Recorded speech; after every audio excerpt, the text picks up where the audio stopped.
Ustoz, farzandimga mushuk olib bermoqchi edim. Mushuk najas hisoblanmaydimi? Mushukni sotib olish mumkinmi? Bismillah, alhamdulillah, vassalatu vassalamu ala rasulillah va ba'd. Bu mushuk najas hisoblanmaydimi deganda, mushuk boqish mumkin. Aynan hadisda aytilganki, innaha laysat binajisa. Mushuk najas emas debdilar, Rasululloh aytganlar. Innaha minat tawafin alaykum va tawafat.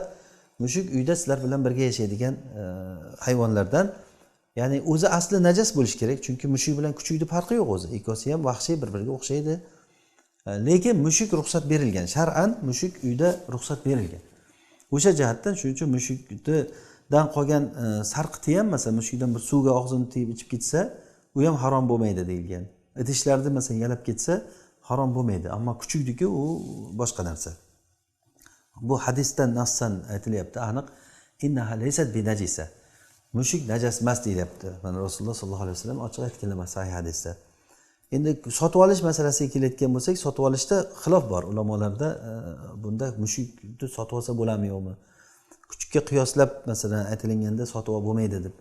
Lekin modomiki u nima bo'lsa, uyda saqlanadigan narsa bo'lgandan keyin, uni ruxsat berilgan narsa bo'lgandan keyin, foydalaniladigan mol bo'lgandan keyin uni sotib olsa bo'ladi degan qiyos chiqadi.